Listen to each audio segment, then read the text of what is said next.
បាទអនុញ្ញាតគោរពជំរាបសួរពុកម៉ែបងប្អូននៅក្នុងបណ្ដាញសង្គម YouTube ក៏ដូចជាសង្គម TikTok Facebook ជាដើមបាទ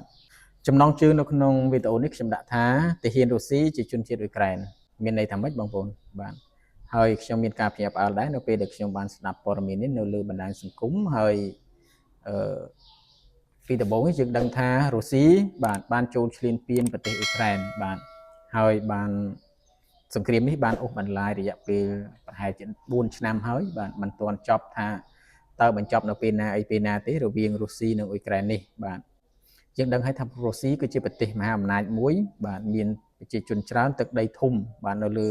ផែនដីយើងនេះនៅក្នុងនេះតាមការស្ដាប់ហើយខ្ញុំយកមកសង្ខេបឡើងវិញចែកជូនបងប្អូនទស្សនានោះគឺតំបន់បងប្អូនណាតំបន់ដែលរុស្ស៊ីគ្រប់គ្រងគឺជាទឹកដីរបស់អ៊ុយក្រែនបាទគឺជាទឹកដីរបស់អ៊ុយក្រែនហ្នឹងត្រូវបានរុស្ស៊ីគ្រប់គ្រងហើយរុស្ស៊ីបានយកប្រជាជនអ៊ុយក្រែនបាទបានយកប្រជាជនអ៊ុយក្រែននោះ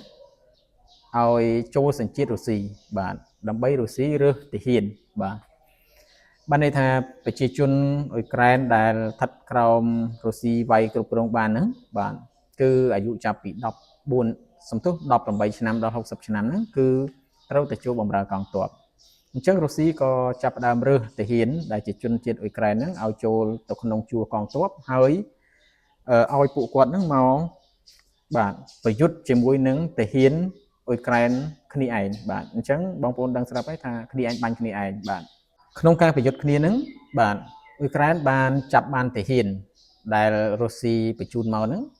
ប៉ុន្តែជាទាហានដែលជាជនជាតិរបស់អ៊ុយក្រែនខ្លួនឯងទេដល់ពេលសួរនាំទៅបាទថាពួកគាត់មិនចង់ធ្វើអញ្ចឹងទេប៉ុន្តែគ្មានជំរឿសបាទព្រោះជាការបង្ខិតបង្ខំរបស់រុស្ស៊ីបាទហើយសម្រាប់អ៊ុយក្រែនដែលចាប់បានទាហានហ្នឹងបាទព្រោះខាងកងទ័ពអ៊ុយក្រែនបានដាក់បាទបំរាមយ៉ាងតឹងរឹងឲ្យថារាល់អ្នកណាក៏ដោយឲ្យតែធ្វើសង្គ្រាមសម្លាប់ប្រឆាំងនឹងប្រជាជនអ៊ុយក្រែនគឺមិនអាចលើកលែងបានទេប៉ុន្តែដល់តែពេលដែលទាហាននឹងជាជនជាតិខ្លួនឯងបាទតើធ្វើម៉េចបាទបានន័យថាបើតាមវីដេអូដែលខ្ញុំស្រាវជ្រាវហ្នឹងគឺបានន័យថាអ៊ុយក្រែនចាប់បានទាហានហ្នឹងគឺជាជនជាតិផងខ្លួនហ្នឹងប៉ុន្តែនៅតែកាត់ទោសបាទកាត់ទោសបាទកាត់ទោសឲ្យជាប់ពន្ធនាគារបាទពីបទក្បត់ជាតិអីជាដើមអញ្ចឹងសរុបរួមមកវិញថានេះជាយុទ្ធសាស្ត្រមួយដែលយើងគួរឲ្យភ័យខ្លាចដែរពីព្រោះថាតំបន់ដែលគេគ្រប់គ្រងបានគេយកប្រជាជនខ្លួនឯងឲ្យមកសម្លាប់ប្រជាជនខ្លួនឯងបាទនេះគឺជាយុទ្ធសាស្ត្រសង្គ្រាមរបស់រុស្ស៊ីសម្រាប់ធ្វើជាមួយនឹងអ៊ុយក្រែនអញ្ចឹងតើបងប្អូនយល់យ៉ាងណាដែរសម្រាប់ព័ត៌មាននេះសម្រាប់ខ្ញុំវិញខ្ញុំមានអារម្មណ៍ថាវាគួរឲ្យហួសចិត្តដែរបាទហើយយើងមិនដឹងថាសង្គ្រាមរវាងរុស្ស៊ីនិងអ៊ុយក្រែននេះនឹងបញ្ចប់នៅពេលណាអីពេលណាទេបាទពីព្រោះតែវាជាសង្គ្រាមមួយដែលអូសបន្លាយរយៈពេល4ឆ្នាំទៅហើយបាទនៅក្នុងវីដេអូនេះខ្ញុំ